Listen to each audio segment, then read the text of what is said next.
ওলামায়ে কেরাম এবং দূরদূরান্ত থেকে আগত আমার প্রাণপ্রিয় দিনী ভাইয়েরা ও পর্দার আলের মা ও বোনেরা, দীর্ঘ সময় ধরে আপনারা কোরআন এবং হাদিসের আলোকে গুরুত্বপূর্ণ আলোচনা শুনে এসছেন। আল্লাহ রাব্বুল আলামিন আমাদের সবাইকে এই সমস্ত আলোচনাগুলোকে আমাদের জীবনে বাস্তবায়ন করার তৌফিক নসিব করুন। আমরা তো সবাই জান্নাতে যেতে চাই না? সবাই চান না জান্নাতে যেতে? আমেরিকায় যেতে কে কে চান যদি সুযোগ থাকে? মুস্কি হাসি দিচ্ছে যুবকরা। স্বপ্নের জায়গা, তাই না? জান্নাতে যাওয়ার কথা বলছি, আওয়াজ অত জোরে হয় নাই। কিন্তু যদি এখন বলা হতো যে ডিবি লটারিটা বন্ধ হয়ে গেছে, কিন্তু আজকের মাহফিলে বিশেষ ব্যবস্থাপনায় এখান থেকে কিছু যুবককে আমেরিকায় নেওয়া হবে, কি বলেন? সব খুশি হয়ে গেছে মাশাআল্লাহ। জান্নাতের কথা বলার পরে এত খুশি লাগে নাই, আমেরিকার কথা বলে যত খুশি লাগছে। সম্মানিত ভাইরা আমার, একজন ইমানদারের জীবনের চূড়ান্ত লক্ষ্য, চূড়ান্ত টার্গেট হলো জান্নাতে পৌঁছে যাওয়া, ঠিক না বে ঠিক?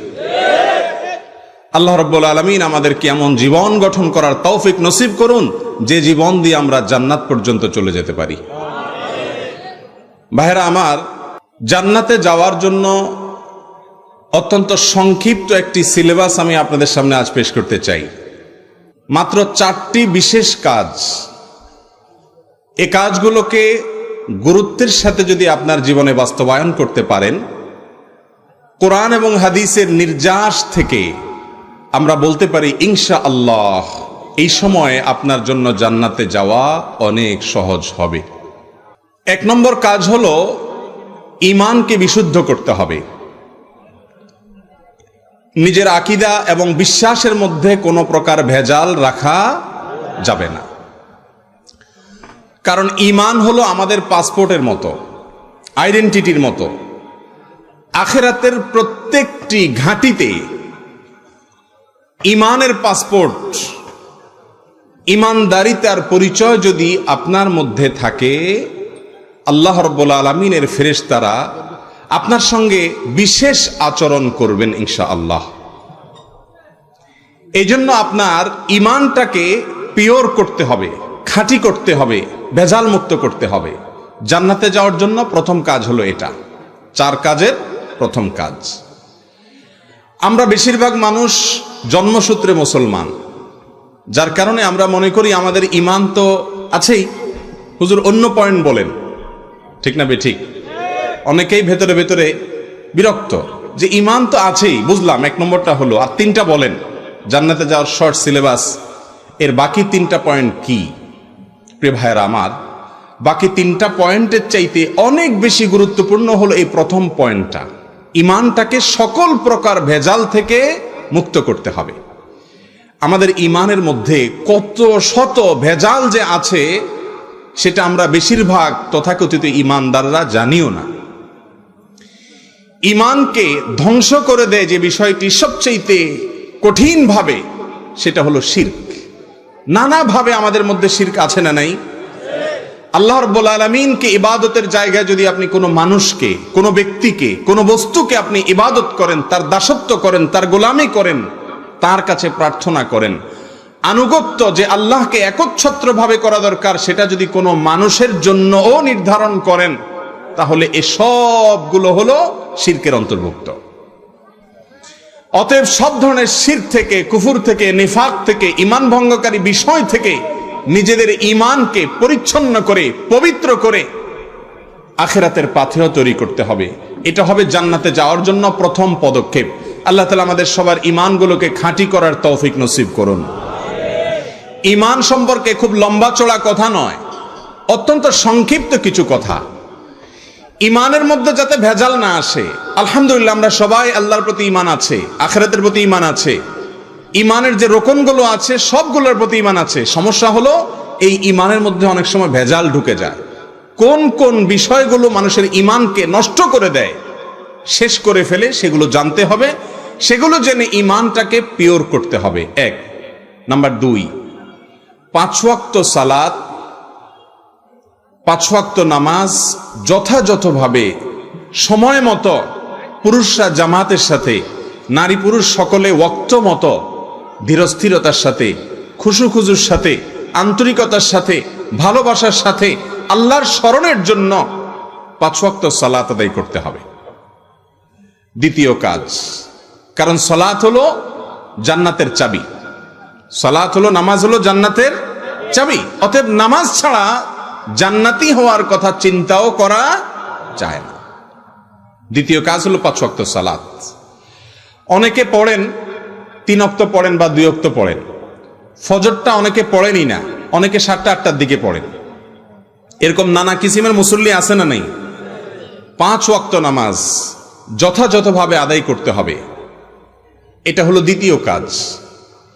3 নম্বর কাজ হলো ভাইরা আমার, উপার্জন হালাল হতে হবে। উপার্জন কি হতে হবে? হালাল হতে হবে। আজকাল ইমানদার অর্থাৎ মুখে নিজে ইমান এনেছেন এরকম দাবিদার মানুষেরও অভাব নাই, এমনকি নামাজি মানুষেরও মাশাআল্লাহ অভাব নাই বলা চলে অনেক ক্ষেত্রে। কিন্তু হালাল উপার্জনকারী মানুষের সংখ্যা আজ সমাজে সোনার হরিণ হয়ে গেছে, ঠিক না? ঠিক বলেন। আমি যে উপার্জন করব সেটা কোরআন এবং হাদিসের আলোকে আমার জন্য হালাল কিনা এ বিষয়টি নিশ্চিত যদি না করি, তাহলে সেক্ষেত্রে আল্লাহ রাব্বুল আলামিনের কাছে জান্নাতের আশা করা কোনোদিনই সম্ভব নয়। রাসূল করিম সাল্লাল্লাহু আলাইহি সাল্লাম বহু হাদিসে ইরশাদ করেছেন, যেই দেহ হারাম দ্বারা গঠিত হয়েছে, যেই রক্ত মাংস তৈরি হয়েছে হারাম খাদ্য দ্বারা, হারাম উপার্জন দ্বারা, সেটি জাহান্নামের জন্য অধিক উপযুক্ত, অর্থাৎ সেটি কখনো জান্নাতে যেতে পারে না। অনেক ভাইরা আছেন সারা জীবন দুর্নীতি, ঘুষ, সুদ, মানুষকে প্রতারণা করে উপার্জন করে শেষ বয়সে এসে দাড়ি টুপি রেখে জুব্বা পাঞ্জাবি লাগিয়ে হজ ওমরা করে মসজিদ মাদ্রাসায় দান সদকা করে হাজি সাহেব গাজী সাহেব সেজে জান্নাতে যাওয়ার আশায় বুক বেঁধে বসে থাকেন, আছে না নাই? তাসবিহ তাহলিল করেন, মসজিদে গেলে আর বের হতে চান না, আল্লাহ ছাড়া কোনো কথা তার মুখ থেকে আর নাই। মাশাআল্লাহ অনেক ইবাদত বন্দেগী করেন, কিন্তু সারা জীবন উপার্জন যা করেছেন তার বেশিরভাগই 2 নম্বর পথে, অবৈধ পথে, হারাম পথে, মানুষের রক্ত চুষে, অন্যায়ভাবে দুর্নীতি করে, ঘুষের মাধ্যমে, সুদের মাধ্যমে, নানা রকম অপকর্মের মাধ্যমে। এরকম লোকজন আমাদের সমাজে আছে না নাই? বরং আমার মতো অনেক হুজুর বা আমাদেরও উপার্জনের মধ্যে শতভাগ ঝামেলা মুক্ত উপার্জনওয়ালা মানুষ আজ পাওয়া কঠিন হয়ে গেছে। ভাইরা আমার, সবাই মনে করে টাকা হইলে বাঘের মাথাও পাওয়া যায়। একটা কথা আছে না বাংলায়, টাকা হইলে বাঘের কল্লাও পাওয়া যায়। অতএব বাঘের কল্লা যখন পাওয়া যায় তো আল্লাহকেও টাকা হইলে পাওয়া যাবে। আগে পয়সা কামায় নাও, বৈধ অবৈধ পরে, মালদার হয়ে গেলে, কোটিপতি হয়ে গেলে হুজুররাও জিহাজ হিসাব করবে, ঠিক না? ঠিক। মসজিদে গেলে ইমাম সাহেব, খতিব সাহেব মাহফিলে এসে 50,000 1 লাখ টাকা দিবে, বক্তা সাহেব বলে দিবে, আল্লাহ এত বড় হাজি সাহেব, এত বড় দাতা সাহেব, এত বড় মালদার সাহেব, অমুক সাহেব তমুক সাহেব, আল্লাহ এই দানের বিনিময়ে আপনি তাকে জান্নাত পার করে জাহান্নাম পর্যন্ত দিয়ে আসেন। হুজুররাও দোয়া করতে, মানে জান্নাত পার করে যদি আর কিছু থাকে সেই পর্যন্ত দিয়ে আসতে চায়, ঠিক না? ঠিক। অবৈধ উপার্জনকারী, মানুষের রক্ত চোষা, সুদ এবং ঘুষের মাধ্যমে অন্যায়ভাবে অন্যের অধিকার নষ্ট করে যারা উপার্জন করে সম্পদ আহরণ করেছেন, দুনিয়ার মানুষ আপনাকে বাহবা দিতে পারে, কিন্তু আমার মালিক আপনার ব্যাকগ্রাউন্ড জানেন কি জানেন না? দুনিয়ার মানুষ আপনাকে দেখে হাজি সাহেব গাজী সাহেব, আপনি যে আসলে চিটার সাহেব, প্রতারক সাহেব, ঘুষখোর সাহেব, সুদখোর সাহেব, টিনচোর সাহেব, গমচোর সাহেব, আত্মসাৎকারী সাহেব, সেই পরিচয়টুকু মানুষ না জানলে কি হবে? মানুষের মালিক জানেন কি জানেন না? ভাইরা আমার, অনেক ভাই এ আলোচনা শোনার পর, এই ধরনের কথা শোনার পর বলে, ভাই করে ফেলেছি এখন কি করব? সহজ উত্তর, যত অবৈধ উপার্জন করেছেন মালিক বেঁচে থাকলে তাদের কাছে ফেরত দিয়ে আসতে হবে। আর যদি মালিক বেঁচে না থাকে বা তাকে খুঁজে পাওয়া না যায়, যার কাছ থেকে অবৈধভাবে উপার্জন করেছেন, তাহলে তার সওয়াবের উদ্দেশ্যে তার পক্ষ থেকে আল্লাহর রাস্তায় দান করে দিবেন, নিজে ভোগ করতে পারবেন না। তারপরে যদি ইস্তেগফার করেন, আল্লাহর কাছে মাফ চান, আশা করা যায় পেছনের জীবনের অবৈধ উপার্জন আল্লাহ তাআলা মাফ করে দিবেন। অথচ অনেকে দেখা যায় হালাল হারাম বাজ বিচার ছাড়া সম্পদের পাহাড় করে এরপরে জায়নামাজে বসে চোখের পানি ফেলে আল্লাহর কাছে দোয়া করে, আল্লাহ ভুল করে ফেলেছি, মাফ করে দেন। প্রিয় ভাইরা আমার, রাসূল করিম সাল্লাল্লাহু আলাইহি সাল্লাম বলেছেন, অনেক দূর থেকে কষ্ট করে সফর করতে আসে, বাইতুল্লাহ তাওয়াফ করতে থাকে, হাজর আসওয়াদ পাথর ধরে হাওমাও করে কাঁদে, চোখের পানিতে চোয়াল দাড়ি বুক ভিজে যায়, আল্লাহর কাছে দোয়া করতে থাকে। নবীজি বলছেন, আন্না ইউস্তাজাবু লিযালিক, আরে এই দোয়া কিভাবে কবুল হবে? কোশ্চেন কালেও কবুল হবে না। মক্কার সমস্ত ইমাম, মদিনার সমস্ত ইমাম, সারা দুনিয়ার সমস্ত মৌলভী সাহেব, সমস্ত আলেম ওলামা এসেও যদি দোয়া করেন, আপনি অন্যের অধিকার নষ্ট করে আসলে আল্লাহ রাব্বুল আলামিন সেটা মাফ করবেন না। হারামখোরের দোয়া আল্লাহ কবুল করবেন না। ভাইরা আমার, এমন একটা সময় আমরা পার করছি, সবাই মনে করে, বিশেষ করে যুবকদের মধ্যে একটা চিন্তা ঢুকছে, পয়সাটা হলে হুজুররাও দেখি আগে জায়গা করে দেয়, মাহফিলের মঞ্চে জায়গা পাওয়া যায়, সব জায়গাতে কদর হয়, পয়সা হলে সবই হয়। অতএব নীতি নৈতিকতা, তাকওয়া আর হালাল হারাম এগুলো পরে, আগে পয়সা কামায় নাও, এরপরে আল্লাহকেও পাওয়া যাবে। এই চিন্তা কি ঠিক? আল্লাহ তাআলা আমাদের সবাইকে হালাল উপার্জন করার জন্য সংকল্প করার তৌফিক নসিব করুন। যুবক ভাইরা আমার, গোটা দুনিয়া আপনাকে বাহবা দেখ আর না দেখ, এমন ভাবে উপার্জন করবেন আপনার পকেটে একটি পয়সা অবৈধ আসবে না, সমাজে আপনার ভালো কোনো অবস্থান হবে না, আপনি সমাজে হয়তো দাঁড়াতে কষ্ট হবে, কেউ আপনাকে পাত্তা দিবে না। হ্যাঁ, জান্নাতি লোকদের মার্কা এরকমই থাকে, তাদেরকে সমাজে খুব বেশি গণা হয় না। আল্লাহ তাআলা আমাদের সবাইকে হালাল উপার্জন করার সংকল্প করার তৌফিক নসিব করুন। জান্নাতে যাওয়ার জন্য 4টি শর্ট সিলেবাসের তৃতীয়টি বলে ফেলেছি। 4 নম্বর হলো নিজের আখলাক এবং আচরণকে সুন্দর করতে হবে। আচরণ সুন্দর করা বলতে সমস্ত মানুষের অধিকারগুলো আদায় করে দিতে হবে। আমার দ্বারা কারো হক নষ্ট হবে না, কাউকে গালি দিলাম এটাও তার অধিকার নষ্ট করলাম, কারণ সে একজন মানুষ হিসেবে আমার সদ আচরণ পাওয়ার হকদার। কারোর সম্পত্তি আত্মসাৎ করব না, কাউকে গালমন্দ করব না, কারোর প্রতি জুলুম করব না, কারোর সামনে দুর্ব্যবহার কারোর সাথে করব না। এই সবগুলো থেকে বেঁচে থাকার নাম এক কথায় হলো নিজের আখলাক এবং আচরণকে সুন্দর করা। আজ মুসলমানদের মধ্যে এটারও বড় দুর্ভিক্ষ চলছে। লম্বা দাড়ি নিয়েও গালমন্দ করে, স্ত্রীর সাথে আচরণ খারাপ করে, অধীনস্থ লোকদের সাথে ব্যবহার খারাপ করে, রাস্তাঘাটে মানুষের সাথে ঝগড়া করে, আখলাক নষ্ট করে, আছে না নাই? ভাইরা আমার, কিছু কাজ আজকাল করা অনেক সহজ, আমি সেগুলো বলি নেই। যে 4টি পয়েন্টের কথা বললাম, এর প্রত্যেকটি পয়েন্ট আজকের এই প্রেক্ষিতে অন্তত আমাদের সামাজিক বাস্তবতা অন্তত মহাকঠিন। আপনি মনে করেছেন শর্ট সিলেবাস মাত্র 4টা কাজ, কিন্তু এই 4টা কাজ আপনার মধ্যে যদি আঞ্জাম দিতে পারেন, ইনশাআল্লাহ আপনি একজন আদর্শ মুসলমান হতে পারবেন। আল্লাহ তাআলা আমাদের সবাইকে সে আদর্শ মুসলমান হওয়ার তৌফিক নসিব করুন। ভাইরা আমার, আচরণ, আখলাক, ব্যবহার যার যত অমায়িক হবে সেই লোক তত বেশি জান্নাতের জন্য উপযুক্ত হবে ইনশাআল্লাহ। আমার কথা নয়, রাসূল করিম সাল্লাল্লাহু আলাইহি সাল্লামের কথা। তিনি ইরশাদ করেছেন, তাকে জিজ্ঞাসা করা হয়েছে যে সুইলান নবী সাল্লাল্লাহু আলাইহি সাল্লাম আন আকসারি মা ইউদখিলুন নাসাল জান্নাহ, মানুষকে বেশিরভাগ জান্নাতে নিবে কোন আমলে, কোন আমলটায় মানুষকে বেশিরভাগ মানুষকে বা বেশি সংখ্যক মানুষকে জান্নাতে নিবে? নবী সাল্লাল্লাহু আলাইহি সাল্লাম বলেছেন, তাকওয়াল্লাহ ওয়া হুসনুল খুলুক।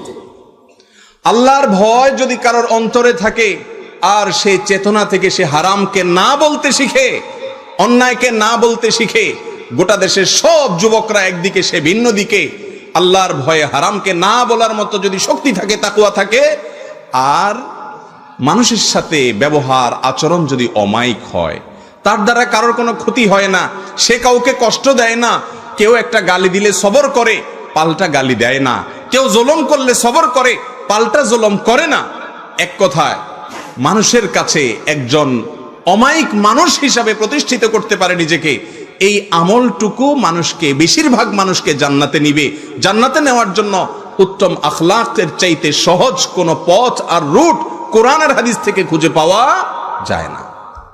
ভাইরা আমার, রাসূল করিম সাল্লাল্লাহু আলাইহি ওয়াসাল্লাম তিরমিজি বর্ণিত এবং আবু দাউদ বর্ণিত হাদিসে বলেছেন, মা মিন শাইইন ইউদাউ ফিল মিজান আসকালু মিন হুসনিল খুলুক। কিয়ামতের ময়দানে ভাইরা আমার, মিজানের পাল্লায় যখন সমস্ত আমল উঠানো হবে, মানুষের সাথে সুন্দর আচরণ, সুন্দর ব্যবহার, অমায়িক আচরণ, এই আমলটার ওয়েট আর ওজন এত বেশি হবে যে অন্য কোনো আমলের ওজন এত বেশি হবে না। কিয়ামতের দিন নেক আমল গণা হবে না মাপা হবে? কথা বুঝেন নাই? কিয়ামতের দিন আমাদের আমল গণা হবে না মাপা হবে?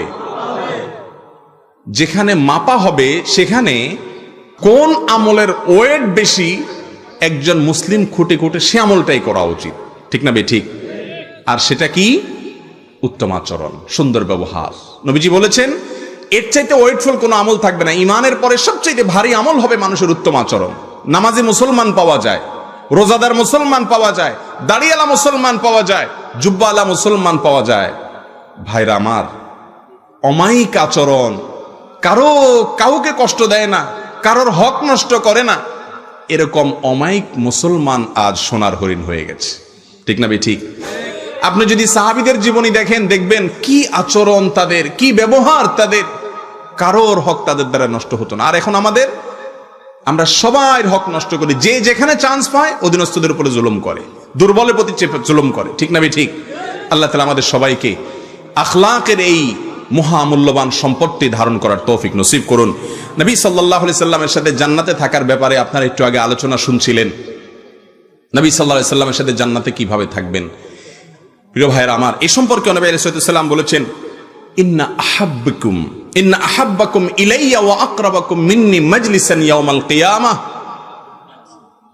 তোমাদের মধ্য থেকে কিয়ামতের দিন আমার সবচেয়ে কাছাকাছি থাকবে, নবীজি বলছেন আমার নিকটে থাকতে পারবে, আমার কাছে থাকতে পারবে কারা? আহাসিনুকুম আখলাকা। তোমাদের ভিতরে যার ব্যবহার যত সুন্দর হবে, যার ব্যবহার যত অমায়িক হবে, যার আচরণ যত সুন্দর হবে, যার কথা থেকে যত মধু ঝরবে, যার দ্বারা মানুষ যত কম কষ্ট পাবে, যে কারোর অধিকার নষ্ট করবে না, কাউকে কষ্ট দিবে না, এই মানুষটি নবীজির সবচেয়ে কাছে থাকতে পারবে। কাছে থাকতে চান ইনশাআল্লাহ নবীজির সাথে? আল্লাহ তাআলা আমাদের সবাইকে নবীজির সঙ্গে সাল্লাল্লাহু আলাইহি সাল্লাম তার সঙ্গে জান্নাতে থাকার তৌফিক নসিব করুন। আর একই হাদিসে তিনি বলেছেন, ওয়া আবআদিকুম মিন্নি মাজলিসান, আর তোমাদের মধ্যে কিয়ামতের ময়দানে আমার থেকে সবচেয়ে দূরে থাকবে কে? আসওয়াউকুম আখলাকা। তোমাদের ভিতরে যার ব্যবহার সবচেয়ে খারাপ, যার যত খারাপ, সে নবীজি থেকে তত দূরে থাকবে। প্রিয় ভাইরা আমার, এক হাদিসে আসছে রাসূল করিম সাল্লাল্লাহু আলাইহি সাল্লাম বলেছেন, আনা যাইমুন বিবাইতিন ফি রাবদিল জান্নাহ। আমি ওই ব্যক্তির জন্য জান্নাতের সেন্টার পয়েন্টে, একেবারে মূল পয়েন্টে, সেন্টার পয়েন্টে জান্নাতের একটি প্রাসাদের দায়িত্ব নিচ্ছি। জিজ্ঞাসা করি, ইয়া রাসূলুল্লাহ, কে সেই ব্যক্তি? বললেন, যে ব্যক্তি তার সঙ্গে কেউ ঝগড়া করতে আসছে, তার সঙ্গে কেউ মামলা করতে আসছে, ভেজাল করতে আসছে, সে সত্যের উপরে থাকা সত্ত্বেও ঝগড়াকে এড়ায় চলে, নিজের আচরণ যাতে খারাপ না হয় সেজন্য ঝগড়া এড়ায় চলে। এই উত্তম আচরণকারী মানুষের জন্য নবীজি জান্নাতের গ্যারান্টি দিয়েছেন। নিজের আচরণকে সুন্দর করবেন তো ইনশাআল্লাহ? নিজের আচরণকে সুন্দর করার জন্য এক নম্বর করণীয় হলো, যে মানুষগুলোর অমায়িক আচরণ আছে তাদের সাথে উঠা বসা করবেন, তাদের কথা শুনবেন, তাদের সাথে চলাফেরা করবেন। ইয়া আইয়ুহাল্লাযীনা আমানুত্তাকুল্লাহ ওয়া কুনু মাআস সাদিকিন। সত্যবাদীদের সাথে, নেককারদের সাথে থাকতে হবে, এক। আর আচরণকে সুন্দর করবার জন্য দ্বিতীয় কাজ হলো আল্লাহর কাছে দোয়া করতে হবে। তিরমিজিতে একটি দোয়া শিখিয়েছেন নবী সাল্লাল্লাহু আলাইহি ওয়াসাল্লাম, তিরমিজি বর্ণিত হাদিসে, আল্লাহুম্মা হদিনি লিআহসানিল আখলাক ওয়া লা ইয়াহদি লিআহসানিহা ইল্লা আনত ওয়াসরিফ আন্নি সাইয়্যাহা ওয়া লা ইয়াসরিফ আন্নি সাইয়্যাহা ইল্লা আনত। যার অর্থ হলো, হে আল্লাহ, আমার আচরণটা আপনি সুন্দর করে দেন। আল্লাহ, আমার ব্যবহারটা বড় খারাপ, মানুষের সাথে রাগ করে ফেলি, মানুষের সাথে খারাপ কথা বলে ফেলি, এরপরে আফসোস আসে, আল্লাহ আমি যেন আখলাকটাকে সুন্দর করতে পারি। আল্লাহর কাছে দোয়া করবেন আখলাক সুন্দর হওয়ার জন্য, আল্লাহ আমার আচরণ যেন খারাপ না হয়। আচরণ খারাপ হলে নবীজি সাল্লাল্লাহু আলাইহি সাল্লাম বলেছেন, যারা আচরণ খারাপকারী হবে তারা জাহান্নামী, আর যাদের আচরণ সুন্দর হবে তারা জান্নাতি। এবং শুধু জান্নাতি না, নবীজির সঙ্গে তারা থাকতে পারবে। আল্লাহ আমার আখলাককে সুন্দর করে দেন। এজন্য দ্বিতীয় কাজ হলো আখলাক সুন্দর করার জন্য, আচরণ ভালো হওয়ার জন্য আল্লাহর কাছে দোয়া করবেন। 3 নম্বর কাজ হলো ভালো আচরণের উপকারিতা যেগুলো শুনলেন, আরো বহু আছে কোরআন হাদিসে, সেগুলো বেশি বেশি করে পড়বেন, জানবেন, আলোচনা করবেন। আর মন্দ আচরণের, খারাপ স্বভাবের, দুশ্চরিত্র, বাজে আচরণের যে পরিণতি আছে সেগুলোও জানবেন ইনশাআল্লাহ। তাহলে নিজের ভিতরে ভালো আখলাক আচরণ এটা সৃষ্টি করার আগ্রহ তৈরি হবে। আল্লাহ তাআলা আমাদের সবাইকে উত্তম আচরণকারীদের কাতারে শামিল হওয়ার তৌফিক নসিব করুন। আবারও বলছি, জান্নাতে যাওয়ার জন্য 4টি বিশেষ কাজ, এগুলোকে গুরুত্বের সাথে করবেন। ইসলামের অন্যান্য সমস্ত বিধিবিধানগুলো তো অবশ্যই মানতে হবে। এই যুগে বিশেষ করে 4টি কাজকে যদি আপনি খেয়াল করেন, কোরআন এবং হাদিস থেকে বোঝা যায় জান্নাতে যাওয়া আপনার জন্য অনেকখানি সহজ হবে ইনশাআল্লাহ। 1 নম্বর, নিজের ঈমানকে বিশুদ্ধ করবেন, আকীদাকে খালেজ করবেন, ভেজাল মুক্ত করবেন, ঈমানটার একটু খোঁজ খবর নেবেন। 2, 5 ওয়াক্ত সালাতকে যথাযথভাবে পুরুষরা জামাতের সাথে, নারী পুরুষ সকলে ওয়াক্ত মতে যথাসম্ভব তাড়াতাড়ি বলতে ওয়াক্ত হওয়া শুরুর অংশে এবং ধীরস্থিরতার সাথে আদায় করবেন। 5 ওয়াক্ত নামাজ ছাড়বেন না জীবনে মরে গেলেও। নাম্বার 3, উপার্জন যা করবেন সেটা যেন শতভাগ হালাল হয়, হারাম উপার্জন থেকে বেঁচে থাকবেন। 4 নম্বর হলো নিজের আচরণটা সুন্দর করবেন। আল্লাহ তাআলা আমাকে, আপনাকে, আমাদের সবাইকে এই 4টি গুণ নিজের ভিতরে অর্জন করার এবং ধারণ করার তৌফিক নসিব করুন। জাযাকুমুল্লাহু খায়রা ওয়া আখিরু দাওয়ানা আনিল হামদুলিল্লাহি রাব্বিল আলামিন।